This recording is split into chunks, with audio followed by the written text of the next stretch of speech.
Bonjour et bienvenue dans ce nouvel épisode de Kinopassion, le rendez-vous des passionnés de cinéma. J'ai l'immense plaisir de recevoir Clélia Chemin, aka Lala Cinéma. Alors, chroniqueuse, influenceuse cinéma, réalisatrice, assistante metteur en scène, très complet. C'est vrai. Bonjour Clélia. Bonjour et bonjour à tous. Ça me fait plaisir d'être là. Moi aussi, bienvenue dans Kinopassion. Merci d'avoir accepté mon invitation. Bienvenue dans cet endroit magique. Ouais. On remercie Christophe de nous accueillir au Vidéoclub de la Butte, l'un des derniers vidéoclubs de Paris Intramuros. Alors, moi j'ai une première question. D'où vient ton pseudo Lala ? Alors, il y a plein de gens qui pensent que ça vient de La La Land. Ouais. Parce que La La Land, c'est un de mes films préférés. C'est un film qui a beaucoup compté pour moi quand je suis arrivée à Paris, parce qu'il est sorti l'année où je suis arrivée à Paris. D'accord. Et en fait, pas du tout. C'est lié au fait que mon prénom, c'est Clélia.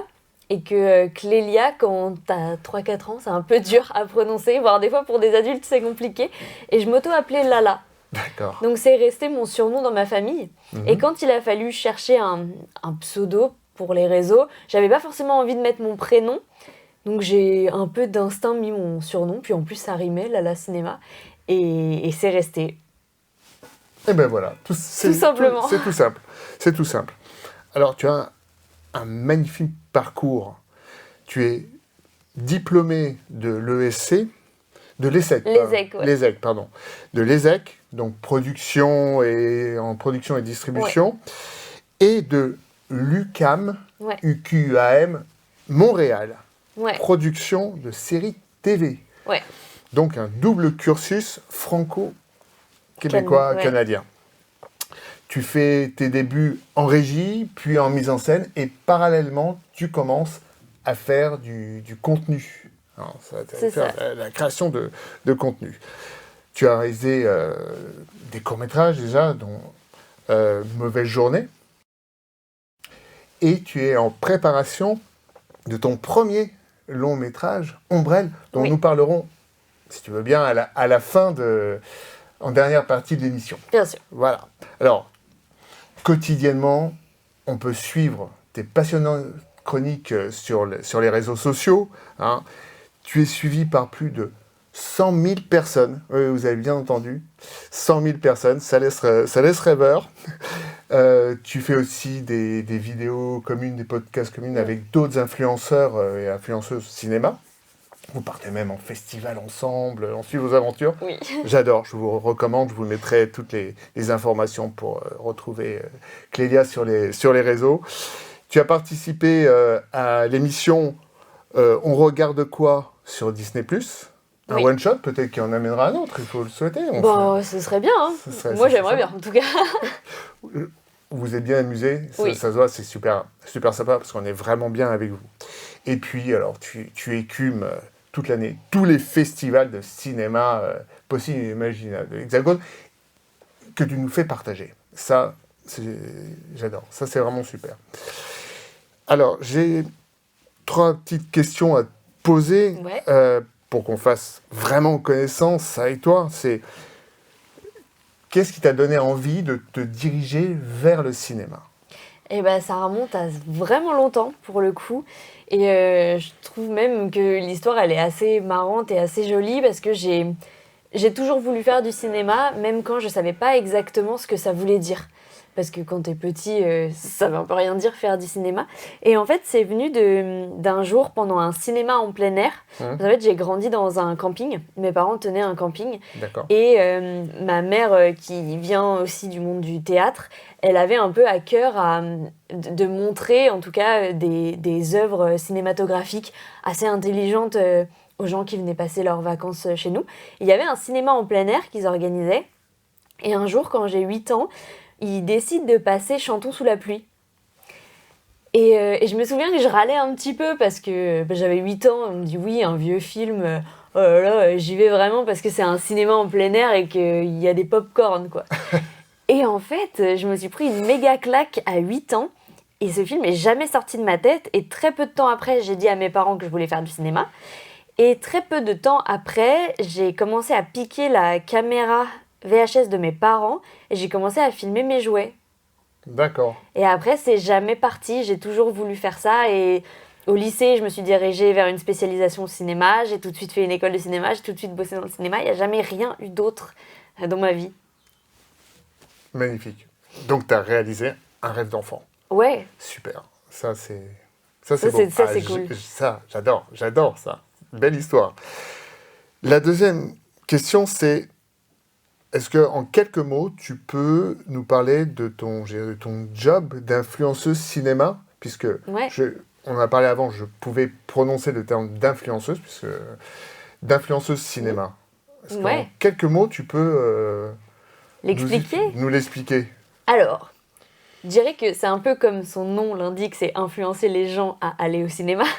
Mais c'est surtout essayer de montrer aux gens l'étendue de ce qui sort aujourd'hui en salle et de les amener parfois à sortir de leur zone de confort, les encourager à aller voir soit d'autres styles de cinéma, soit leur dire bah voilà tel film sort, peut-être que vous en avez pas entendu parler donc je suis là aussi pour faire un relais. Et c'est la passion principale que j'ai envie de transmettre, c'est ça. Après, il y a un peu des à côté. Le fait de beaucoup filmer ma vie en festival, c'est pour montrer aux gens que c'est accessible. Parce qu'il y a plein de gens qui ne savent pas que les festivals de cinéma, c'est aussi ouvert au public. Et pas que aux professionnels. Et il y a même des festivals... Il y a des festivals très professionnels et on pense à Cannes tout de suite. Oui, Cannes n'est pas le festival pour le public, mais en fait, c'est un parmi des dizaines qu'il y a en France qui sont beaucoup plus axés vers le public, voire pas du tout professionnels. Et de leur montrer que c'est possible, de leur montrer comment ça se passe. Principalement les jeunes, parce que c'est beaucoup de jeunes qui me suivent sur les réseaux. Et ouais, je pense que c'est principalement essayer de transmettre une passion. Et il se trouve que c'est gratifiant de voir que cette passion, on l'a tellement bien communiquée qu'aujourd'hui les gens nous écoutent nos avis, écoutent nos recommandations. Et moi j'aime bien ça, j'aime bien transmettre. Et tu transmets très bien parce que en quelques minutes, tu nous donnes envie d'aller voir un film. Ça, Ouais. ça c'est clair, net et précis. J'ai testé pour vous, je le fais régulièrement. Clélia le sait. Et puis c'est un art, en quelques minutes, de donner envie, effectivement, au public, Ouais. aux spectateurs, de sortir de leur zone de confort. Et la troisième question, c'est combien de films vois-tu par an? Ah, alors, je le sais parce que vu que je les mets tous sur Letterboxd, ça me permet de compter. Cette année, parce que là on est début 2026, en 2025, j'en ai vu... j'ai passé là-bas, j'en ai vu 300. Je crois que 301 ou 302, enfin c'est vraiment... ouais, Eh ben, ça fait... Et j'ai vu, donc sur les 300 films, il y en avait, je crois, 140 qui sont sortis en 2025, donc vraiment des films de cinéma. Et après, il y avait presque une centaine de films vus en festival, que je mets pas dans le même classement, du coup, même si certains sortent aussi au cinéma. Donc ouais, et après, des films que j'avais déjà vus, mais en fait, je vois pas beaucoup de films que j'ai déjà vus. ben merci. Voilà, on a fait connaissance avec toi et sur ton métier d'influenceuse cinéma. Quel est ton film référence, ton film coup de cœur, celui qui aurait déclenché ta passion pour le cinéma? Bah, du coup, comme je disais tout à l'heure, c'est Chantons sous la pluie qui a vraiment déclenché cette passion. Je pense que c'est aussi le fait de voir un film qui parlait du cinéma comme industrie et comme construction. D'un coup, ça devenait hyper clair parce que avant, je regardais des films, enfin, des films pour enfants, mais des films quand même. Et là, il y avait un aspect, je te montre comment on fait un film. Et c'est ça qui m'a donné envie après de faire les films, parce que j'avais envie de faire pareil, d'être dans ces grands studios à Hollywood, de pouvoir... la magie des décors, la création des décors, la création de l'histoire, et même historiquement parlant, vu que ça parle du passage du muet au parlant à Hollywood, c'était hyper intéressant. Enfin, même si je le comprenais pas vraiment en étant petite, je trouvais ça bien, toutes les techniques, toutes les astuces qu'on voit utiliser. Après, je pense qu'il est un peu ex aequo avec La La Land en réalité, ce film, parce que ça a été donc Chantons sous la pluie, découverte du cinéma pour moi, mais 10 ans plus tard, je vois La La Land qui sort l'année où j'arrive à Paris pour faire des études de cinéma. Et forcément, ça fait un écho immense. Et ça fait toujours un écho aujourd'hui parce que La La Land, ça parle d'artistes. Ça parle pas que de cinéma, ça parle des artistes en général, de ce que c'est d'être artiste, de choisir sa carrière, peut-être en détriment d'un autre type de vie, de devoir se battre, de galérer, tout ce que ça implique et toute un peu la désillusion qu'il peut y avoir sur ces métiers-là. Ben moi, ça me touche parce que je me sentais, et je me sens même toujours un petit peu à ce stade-là, de vraiment devoir se battre pour réaliser un rêve, mais de sentir que ça en vaut le coup. Et c'est ce que représente pour moi La La Land. Alors après, j'adore les comédies musicales en général, j'aime quand ça chante, j'aime quand ça danse, mais je trouve que le fond est quand même important, et j'aime bien cette anecdote. La La Land, je crois qu'au Québec, ça s'appelle Pour l'amour d'Hollywood. Et je trouve que ce titre, il est hyper intéressant parce que ça prouve que c'est vraiment pour l'amour de leur passion au détriment de leur amour à eux. Et je trouve que ce parallèle, quand on est artiste, il est assez intéressant. Même construire une vie de famille quand t'es artiste, c'est pas hyper simple. Pour moi, ça parle de tout ça, et je trouve ça chouette que ce soit représenté dans un film qui a des allures très joyeuses, mais qui en réalité, moi, je trouve assez triste. C'est assez triste, oui, La La Land, oui. Alors, il y a une inspiration, de toute façon, une des références dans La La Land, il y a Chantons sous la pluie. Il y a Chantons sous la pluie en référence. Il y en a nombreuses, mais il y a Chantons sous la pluie. Donc, on revient toujours un peu aux origines. Oui, c'est pas un hasard. Et je partage ce coup de cœur avec toi de Chantons sous la pluie que j'ai vu aussi quand j'étais gamin. Et je ne sais plus combien de fois je l'ai vu. Je l'ai même vu deux fois parce qu'au cinéma, quand il est sorti, il repasse. J'y vais. J'ai beau le connaître, c'est pas grave. C'est pas grave. Non, mais c'est une Madeleine de Proust. On aime le voir. Voilà, c'est ça. Chantons sous la pluie, c'est une Madeleine de Proust. Absolument. Quelle est ta réplique favorite ? Alors, ma réplique favorite, j'en ai deux.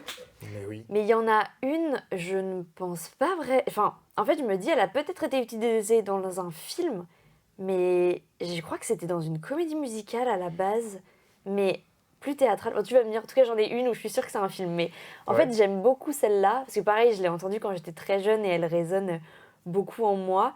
C'est « Faites que le rêve dévore votre vie, afin que la vie ne dévore pas votre rêve ».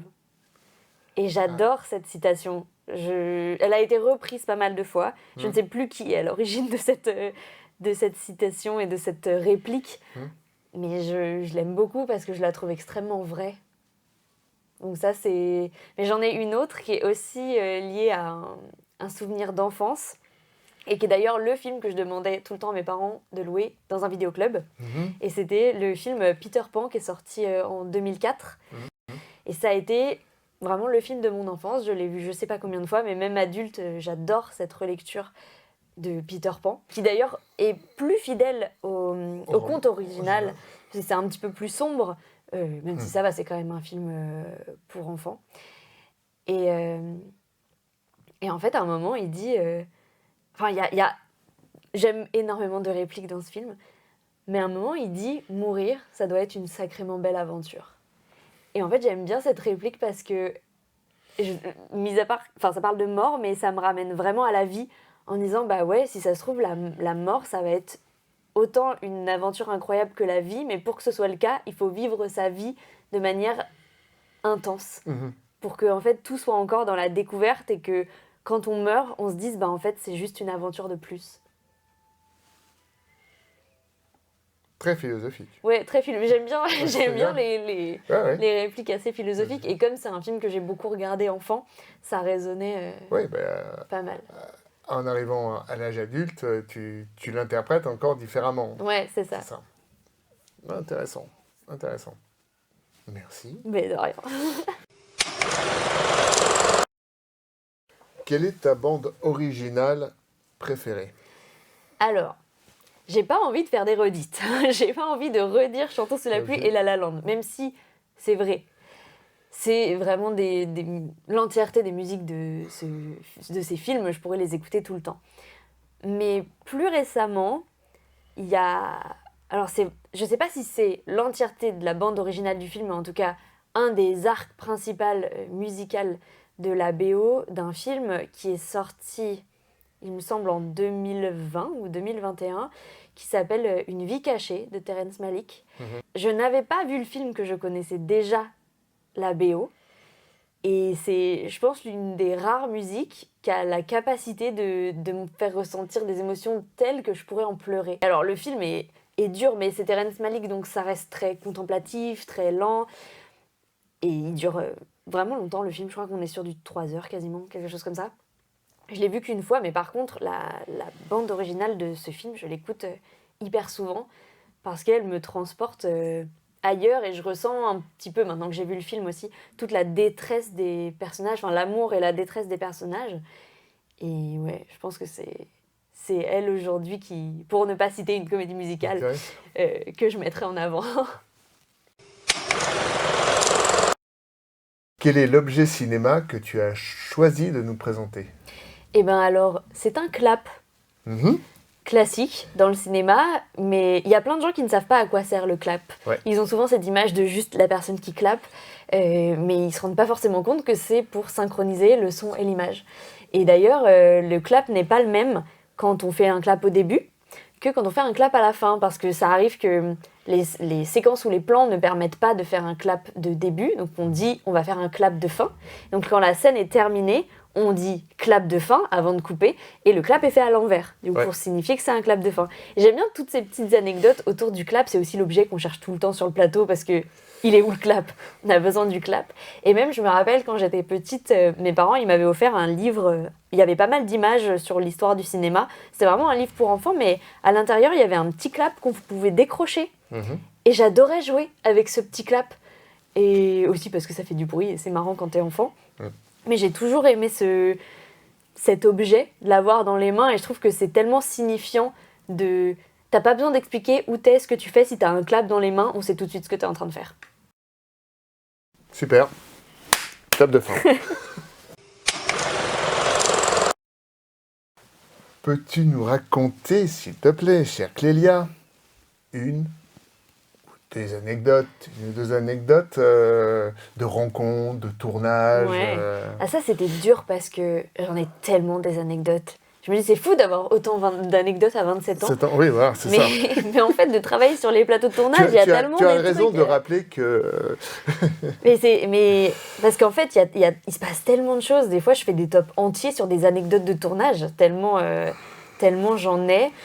Il y en a une que... Enfin, je vais y aller un peu crescendo. Un jour, on me propose de faire un film. Bon, jusqu'à là, ok, tout est normal de bosser sur un film. Et au téléphone, on me demande si je parle anglais. Je dis, bah oui, ça va. On me dit, oui, c'est un tournage américain, et c'est vrai que les Américains aiment bien venir tourner à Paris. À chaque fois, ils prennent des équipes françaises, donc très chouette. On me dit, oui, on va tourner 2 ou 3 semaines au château de Chantilly, donc vous êtes logés là-bas. Ok, trop cool. Moi, j'aime bien ce genre de tournage.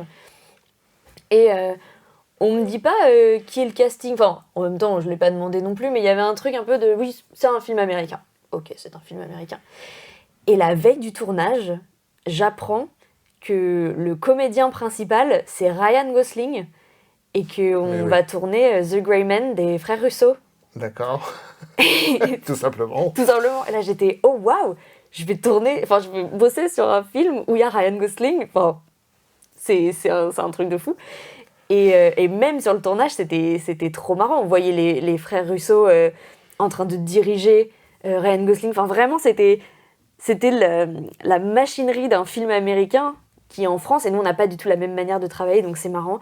Et il y avait vraiment un moment, un plan où il tournait sur des espèces de coursives de château, et Ryan Gosling qui pointait une arme et qui visait les gens qui étaient en bas. C'était nous, hein, les gens qui étaient en bas. Mais c'était trop marrant, en fait, de voir ça et de le côtoyer sur un plateau. C'était fou. Je pense que c'est l'acteur le plus connu avec qui j'ai bossé. Et voilà, ça c'est une première anecdote plutôt sympa. Après, les autres anecdotes, je tairai les projets et les gens concernés parce que on sait jamais. Mais un jour, je tournais sur un projet qui était assez long, avec un comédien assez connu, et je le prenais en voiture. Et le premier soir, on me dit bon, bah, Clélia, tu vas ramener machin chez lui. Ok, pas de souci, bon, j'ai l'habitude de faire ça. Et là, j'ai un copain à moi qui me dit mais tu l'as déjà ramené machin chez lui? Je dis bah non, c'était le 3e jour de tournage. Bah non, mais enfin, comme d'habitude. Il me dit ouais, tu vas voir. Ok. Donc on avait tourné toute la nuit, il était 4h du matin, je ramène machin chez lui. Et là, je vois que machin met pas sa ceinture. Et c'est la première fois que je conduis machin, et donc il me dit qu'il mettra pas sa ceinture, qu'en gros, les limitations de vitesse à Paris, ça l'intéresse pas trop, et qu'il aime pas les feux rouges. Interprétez ça comme vous voulez. Je dis, bah ça marche. Et vraiment, quand il y avait un feu orange, il était accélère, accélère, accélère. On se calme, c'est mon permis de conduire. Ouais. Et il y a un jour où j'ai eu un accrochage avec une autre voiture, parce que il voulait pas que je mette mon GPS non plus. Donc on était souvent en retard parce que le GPS quand même, avec Waze, il peut t'éviter les bouchons. Ouais. Parce que lui, même s'il connaît très bien Paris, n'est pas capable d'anticiper. Donc on était un petit peu ric-rac, et à un moment je l'emmène sur le tournage qui était au niveau de la Défense. Et la Défense, pour ceux qui y vont en voiture, c'est un labyrinthe. Donc j'arrive sur la Défense, et là je sens que j'ai raté la petite intersection que je devais prendre. Ça aurait été n'importe qui d'autre, j'aurais fait bah, c'est pas grave, je fais le tour, j'en ai pour 2 minutes. Mais là, je me disais, il va me prendre la tête. Il y avait une voiture derrière moi qui a vu que j'avais l'air d'avoir raté ma sortie, donc il me laisse reculer. Je fais ah super, je recule. Sauf que derrière cette voiture, il y a une voiture qui n'a pas vu et qui s'arrête. La voiture derrière moi s'arrête, moi j'ai pas vu qu'elle s'est arrêtée. Bref, on se rentre très légèrement dedans. Et là, il sort de la voiture en trompe. En plus, c'est un acteur connu, donc c'était un peu bizarre de le voir sortir de cette voiture au milieu de la Défense. Et j'ai eu un accident. Non, vraiment, tout va bien. Enfin, il y a une égratignure sur la voiture. Mais la bonne nouvelle, c'est qu'après cet incident-là, ils me l'ont plus fait tourner ils me l'ont plus fait conduire de tout le tournage. Et ça m'arrangeait bien, parce que j'en avais un peu marre de cette personne. Voilà.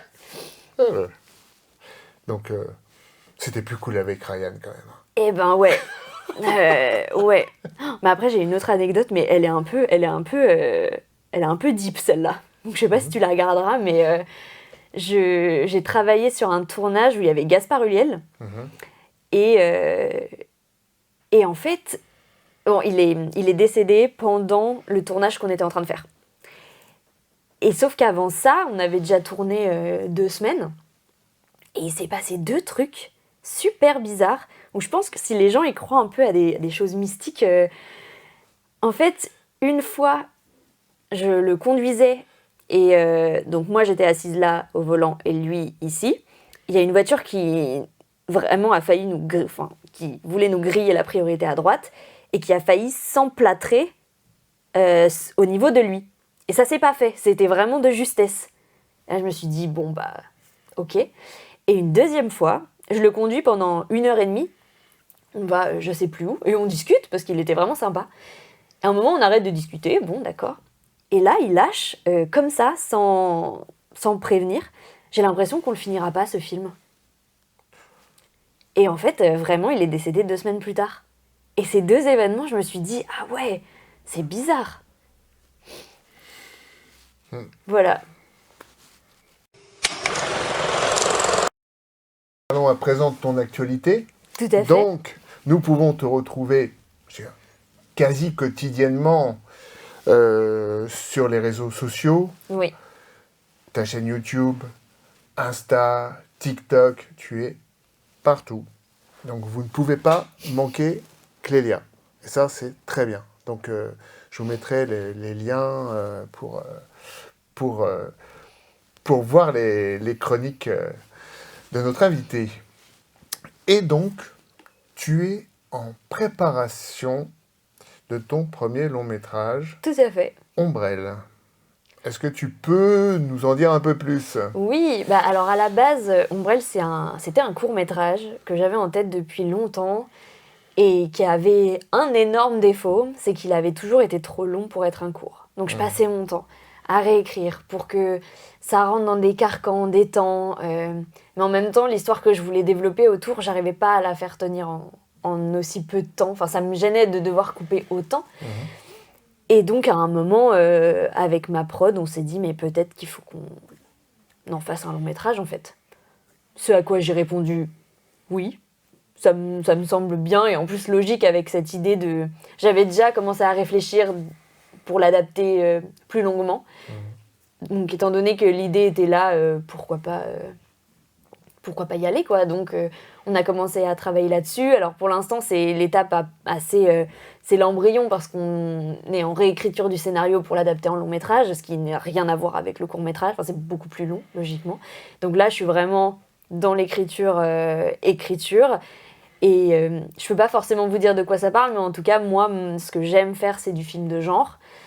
Plutôt à portée sociale. Alors, j'aime bien comment le film de genre, par l'horreur et par tous ces mécanismes-là, il arrive à dénoncer des problématiques sociétales sans que ce soit du film social pur et dur et appuyé, mais en fait juste en utilisant comme des métaphores pour se symboliser les problèmes de notre époque ou d'une société. Et c'est ça que j'aime faire, et ce sera un peu le cas avec Ombrelle, qui mettra... que j'ai mis en personnage principal une patineuse artistique. Parce que j'aime beaucoup le rapport avec la danse et le corps. C'est quelque chose que j'aime beaucoup travailler, que j'ai travaillé dans certains de mes courts-métrages. Et donc, comme j'aime le mettre en scène, comme je trouve ça très beau et que je trouve que ça peut raconter quelque chose aussi sur le corps de la femme et le patinage artistique, la manière dont les corps peuvent être très abîmés par des sports à haut niveau à ce point-là. Voilà, c'est un peu ce que je peux en dire. Et tu as parlé d'un genre que tu apprécies particulièrement, je n'en ai pas parlé dans l'introduction, c'est le film d'horreur. Ouais, j'adore les films d'horreur. Je sais pas pourquoi, parce qu'en plus... je sais pas pourquoi. J'aime bien. Mais en fait, j'ai commencé à en regarder super tard. Parce que on me faisait pas trop regarder des films d'horreur. On me disait, oui, tu vas avoir peur. Moi, mes parents, ils en regardent jamais. Ma mère, elle a super peur dès qu'il y a un moins de 12 ans. Donc j'ai vraiment pas regardé des choses de violentes ou gore avant d'avoir ma propre curiosité et de trouver des films sur internet. Mais vraiment, je pense que mes premiers films d'horreur, j'ai tapé films d'horreur et je suis tombée sur 3 films. Et les 3 premiers films que j'ai regardés, c'est marrant parce que c'est Silent Hill.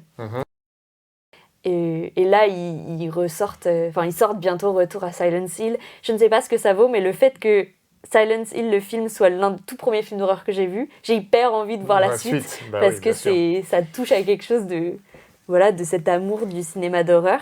J'ai vu après Esther. Et le 3e, personne ne connaît ce film, et je ne sais pas comment je suis tombée dessus, mais ça s'appelle Insensible. Et c'est sur des enfants qui ne ressentent pas la douleur. Donc ça, c'est super, les enfants qui ressentent pas la douleur, ça se fait des trucs créativement parlant, je trouve ça hyper bien. Mais du coup, ils sont envoyés dans un espèce d'hôpital psychiatrique et un peu laissés abandonnés là. Et personne ne connaît ce film. D'accord. Et je ne sais pas comment moi, avec mes 3 films d'horreur que j'ai découverts un peu de manière obscure à 15 ans, je suis tombée dessus. Et après, j'ai commencé à en regarder et à aller en voir seule au cinéma. Et j'aime bien. Vraiment, j'aime bien. Et je pense que l'un des festivals que j'aime le plus faire, c'est Gérardmer. Parce que j'y vais la semaine prochaine. Parce que moi, juste, tu me dis que je vais me faire peur pendant une semaine, ça me va. Mais étrangement, j'adore les films d'horreur, mais on ne me fait pas monter dans un train fantôme de fête foraine. Ça, je déteste. ça me fait trop peur. Alors justement, j'allais te poser la question. Quel est le prochain festival? Donc, ce sera Gérardmer. Je pars vraiment le début de semaine prochaine. Je fais tout le festival et après, j'enchaîne direct. J'ai un jour sur Paris avec Clermont-Ferrand où je vais y aller pendant 3 jours. D'accord. Bien. Là, tu repars, ça y est. Là, ouais. Toujours sur les routes, en fait. Et c'est un peu mes voyages. Ça me fait sortir de Paris et ça a fait rencontrer des gens différents, des des gens qui sont passionnés de cinéma aussi, mais c'est cool. Et je rencontre pas mal de gens qui me reconnaissent dans les festivals. Ah, bah, c'est sympa. Et je trouve ça trop bien parce que ça permet de voir les gens un peu en vrai. Parce qu'en fait, sinon, c'est assez immatériel, le nombre d'abonnés, ça veut rien dire. Et de pouvoir rencontrer les gens en vrai, je trouve ça chouette. Oui, oui, ou dans des avant-premières. C'est comme ça que d'ailleurs nous nous C'est sommes vrai. rencontrés. Mais tu vois, ça c'est rare en fait. C'était une avant-première. Ouais. Donc voilà. Mais en tout cas, merci Clélia. Bah, merci à toi. D'avoir participé à Kinopassion, de nous avoir fait partager ton amour et ta passion pour le cinéma. Merci à notre ami Christophe pour son accueil au Vidéoclub. Ah ouais, au Vidéoclub de la Butte, hein, 49 rue Colincourt dans le 18e arrondissement. Merci à vous de nous avoir regardés.